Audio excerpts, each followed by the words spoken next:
Okay, Space Monkeys, I bet you remember all the rules of Fight Club. In fact, you might have noticed that I just broke the first two. But do you think that Tyler Durden really disappeared? Could there be a connection between Fight Club and the Dark Knight franchise? And was the ending for Edward Norton's character really as happy as it seemed? Hi, my name's and you're watching Awesome Movies. Fight Club isn't exactly what you'd call a typical movie, full of infectious ideas, smiley symbols, and multiple layers of reality, which has led to many different interpretations since it came out in 1999. Let's take a closer look at some of the equally peculiar theories that unlock some new ways of interpreting Fight Club's meaning and ultimately its ending. Tyler Durden isn't real.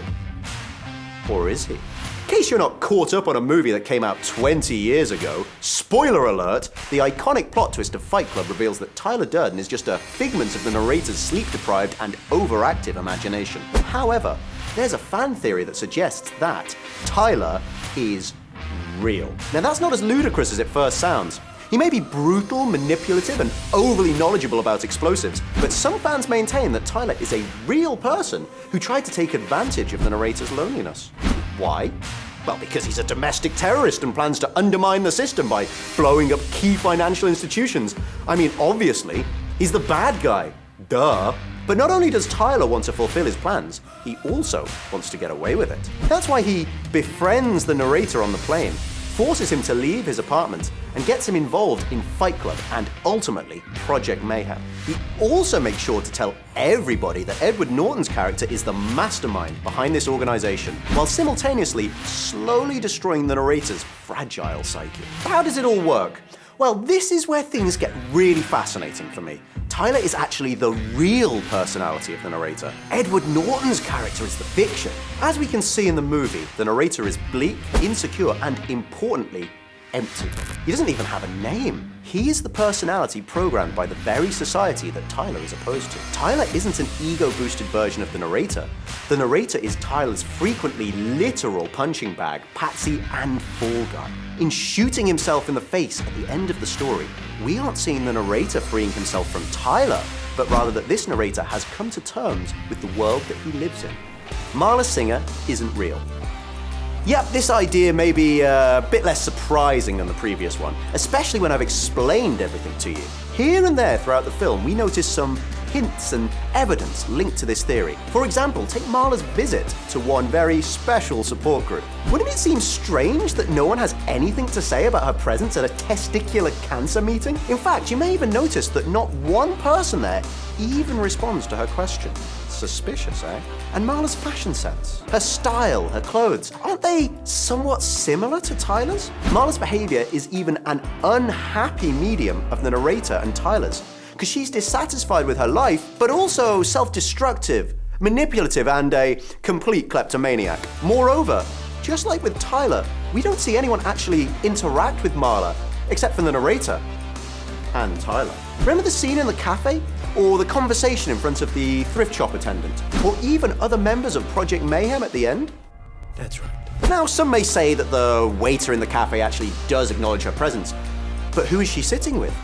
The narrator, of course. So if Marla's yet another part of the narrator's personality, what's the reason for her existence? Well, the fact is that just like Tyler is everything the narrator is not, Marla is everything Tyler cannot be. She is a relatively civilized and feminized part of Jack, as the narrator calls himself when talking in the third person. The fan theory goes that Marla represents Jack's guilt and remorse, and that she materializes to remind Jack that he is exploiting the therapy groups. Marla is the opposition to the hyper-masculine Tyler, and so they are inevitably set for confrontation, who even goes so far as to ask the narrator not to tell her about him. So many fans think that just like Tyler Durden, Marla Singer also only exists in Jack's mind. Fight Club is the story of the Joker. Now this theory's a bit crazier than the previous two, isn't it? But well, let's broaden our minds. But think about it. Tyler, much like the Joker from the Dark Knight franchise, quite naturally inflicts chaos wherever he goes. He had troubled relations with his always absent father and has an extraordinary and inherent aptitude for violence and explosions. And the Joker, like Tyler, is not exactly what you might call mentally stable, though his out-and-out insanity is debatable. He also has scars of unknown origin and an almost inexplicable army of disciples ready to disregard personal safety to fulfill each and every destructive request, even at the risk of physical harm from their leader himself. This theory suggests that although the narrator seemingly killed the violent part of his personality, it went on to evolve into something even more frightening than the leader of Project Mayhem. And much like everlasting insomnia, it later went on to fully take over the narrator's original identity. However stretched this idea seems to be, remember that one important feature of the Joker's character is his ever-changing, unknown origins. So is it really so unbelievable? And there's another potential connection between Fight Club and the Dark Knight franchise. If Tyler isn't the Joker, well, who else could be? Some fans put forward that the true origin of the Joker is, in fact, another key member of Fight Club and Project Mayhem, Angel Face. And thinking about it, this makes a lot of sense. Even apart from the fact that both characters are played by Jared Leto, they have many other things in common. As well as sharing many common characteristics with Tyler Durden, there's also some especially gruesome scars on their faces and a high level of insanity. So it's very possible that with Project Mayhem as a starting point for his career as the Crown Prince of Crime, Angel Face decided to continue spreading chaos in Gotham. The narrator died. Sure, the film's ending shows us that the narrator survived, but you know better than to trust everything you see as far as Fight Club goes, right? Many fans agree that when Jack found the van full of explosives from Project Mayhem, he didn't actually manage to stop Tyler. As you remember, he pulled out the integral wire with approximately 25 minutes left on the countdown, but the final scene shows Tyler counting down from 3 minutes. And he's not talking about the buildings they're watching, but the one that they're in. This countdown suggests that Durden had potentially fixed the device, and, as Jack now says, everything's gonna be fine. Well, in a way it is. The happy ending theory. But there's yet another interpretation to Fight Club's ending. Some people suggest that it really does give us a happy ending for the narrator and Marla. They stand there, hand in hand, and watch the buildings around them, the old world, blow up and collapse.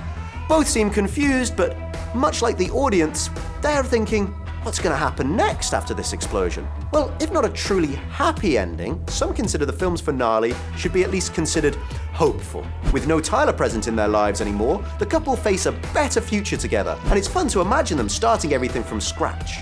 Well, a happy ending doesn't mean a good ending. Happiness, some might say, is boring. Project Mayhem is still out there. The outcomes of the explosions are irreversible. And there's no guarantee that Tyler won't be back, because Tyler isn't a person, he's an idea. And how do you kill an idea? Fight Club novel author Chuck Palahniuk indirectly supports this particular happy ending theory. In case you superfans didn't know it yet, there's a sequel to Fight Club, but don't all rush to theaters just yet. It's a comic book, imaginatively titled Fight Club 2 and published by Dark Horse Comics. Things truly are happy enough, at first. But I don't want to spoil it for you. Give it a look.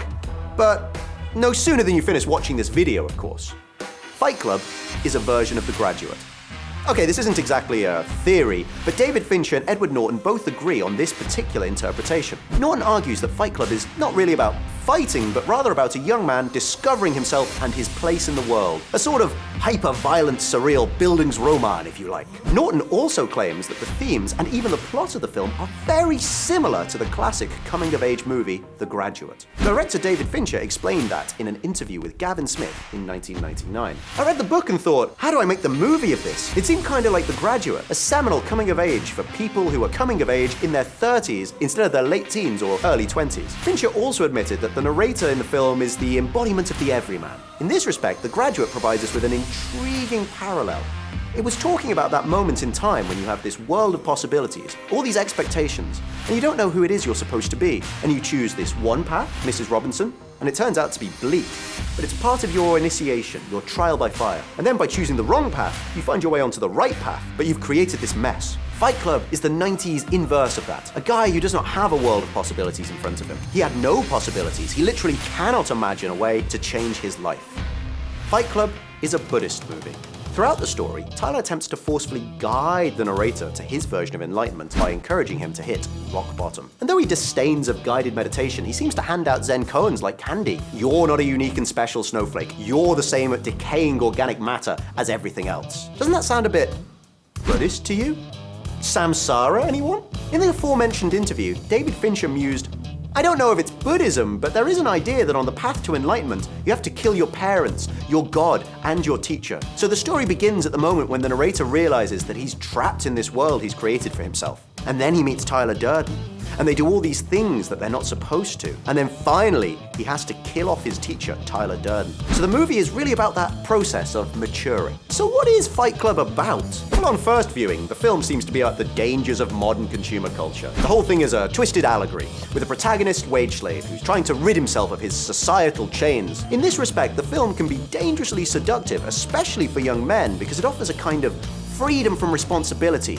You too can be self-actualized, or with the help of Project Mayhem. But upon closer inspection, the film could be more about how young men fail to live up to their true identity and are especially susceptible when they feel disengaged, disenfranchised, numb, or simply bored. Tyler Durden demonstrates one way for men to really feel, well, anything at all. Except the only way Tyler offers is to beat the crap out of each other in underground fight clubs. In Tyler's most well-known speech, he states that the reason for this lies in the lack of a defining moment like the Great War or the Great Depression in modern men's lives. And it's probably because of this monologue that many people still consider Tyler Durden a hero. That is, admitting the fact that despite all of his charisma and the character being portrayed by Brad Pitt, he's actually frightening. Tyler is a fantasy. A personality cancer that threatens to eat his host, the narrator, from the inside. That promise of getting your masculine identity back is ultimately hollow. Shave your head, dress the same, live in barracks, emulate and worship one leader, act, don't think. You're not a man, you're a space monkey. Members of Project Mayhem don't even have names. That is, except in death, when their name is ultimately useless, except to the living as a means of venerating and giving life to the cause. Yet another of the movie's layers is simply one person who is unsatisfied with his life to the extent that he forms a split personality disorder. The narrator, personifying an ordinary man, somehow manages to invent a personality like Tyler Durden, who goes on to become kind of a cult leader, with a desperate yearning to undermine, or better, destroy the system that he has had to survive. So who knows? Maybe if the narrator was more of a 21st century person, a millennial Jack wouldn't need to create an extra personality. Because social media nowadays provides multiple opportunities to say whatever you want without necessarily revealing your identity. And what film did David Fincher go on to direct? The Social Network. In spite of all of this philosophizing, let's not just forget that the actors had a lot of fun and fights and conversations while shooting the movie. This is actually one case where I'd recommend listening to the film's director's commentary for even more insights that really elevate your understanding of the film. Edward Norton and Brad Pitt take a special pleasure in trying to describe Fight Club in the simplest way possible. And their favorite explanation is that it's a story about two friends who start an amateur boxing club for disadvantaged young men, and the woman who comes between them. Two guys fighting over a girl. What could be simpler than that? So, do you have an urge to rewatch one of the most iconic movies of the 90s? By the way, it turns 20 this fall. Are there any other Fight Club interpretations that you think are worth being mentioned? Let us know in the comments below. Thanks for watching, and stay awesome.